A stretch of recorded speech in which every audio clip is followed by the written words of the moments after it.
Okay, so if you've ever turned on the news, you've heard about the S&P 500. It's up, it's down, and everyone seems to have an opinion on it. But what is it really? Well, today we're going to pull back the curtain and demystify what's actually going on behind that one single number. Yep, that's the big question, right? And stick with me, because by the end of this, you're not just going to know what it is, you'll get why it's one of the most watched financial signs on the entire planet. You know, the easiest way to think about the S&P 500 is like this. It's the stock market's report card. Seriously.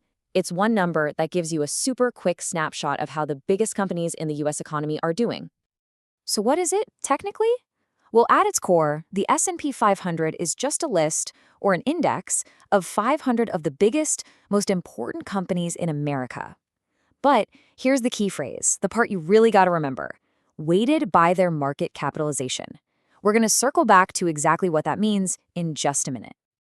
So why these 500 companies? Well, because when you put them all together, they are absolutely massive. Just this one index, it represents about 80% of the entire value of the US stock market. That's a huge chunk. So when you're looking at the S&P 500, you're getting a really, really good look at the big picture. And because it's so big and covers so much ground, it's often called a bellwether, like an early warning signal for what's coming next. How it's performing is seen as a major clue for where not just the stock market is headed, but the entire US economy. All right, let's get into that phrase I mentioned before, market cap weighting. This is kind of the secret sauce of the whole thing. See, it's not a democracy where all 500 companies get an equal say. Nope, in this index, size is everything. And how do you figure out a company's size? It's actually pretty simple math. You just take its current stock price and multiply that by the total number of shares people can trade. Boom, that's its market capitalization, or market cap for short. It's basically the company's total price tag on the stock market. So what this really means is that in the S&P 500, the big guys have a much louder voice. A small 1% jump in a giant company's stock is going to move the whole index way more than that same 1% jump in one of the smaller companies on the list.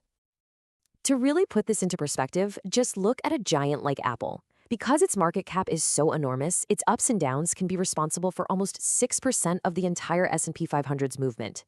That is one single company having a way bigger impact than hundreds of others combined.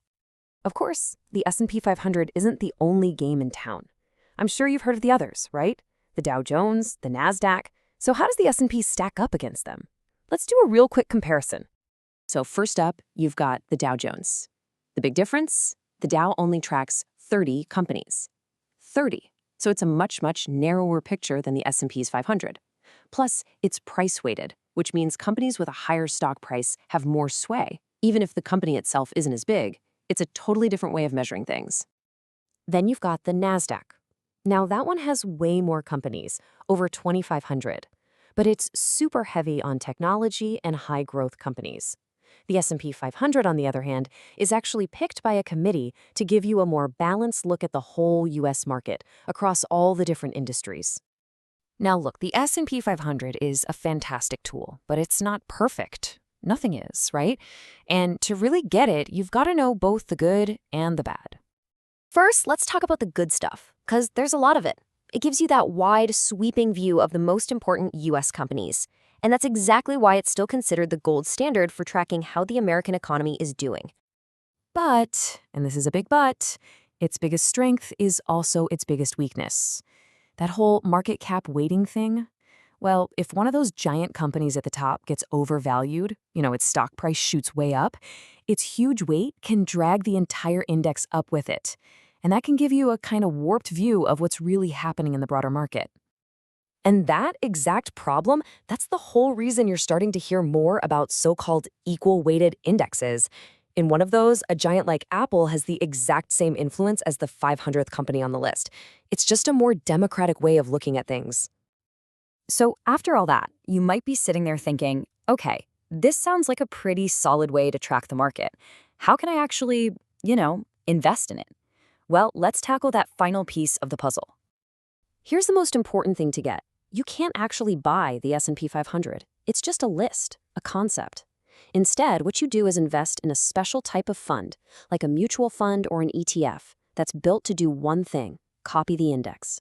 These funds buy and hold all 500 stocks in the exact same proportions. A really popular example is the Vanguard S&P 500 ETF, which has the stock ticker VOO. When you buy just one share of a fund like that, you're basically buying a tiny little piece of all 500 of the biggest companies in America, all in one shot. It's pretty cool. So, there you have it. The S&P 500 is the market's report card, a powerful number driven by the biggest names in business. And now that you know how the grading works, you can follow along as everyone, everywhere asks the same question every single day. What grade's it going to get tomorrow?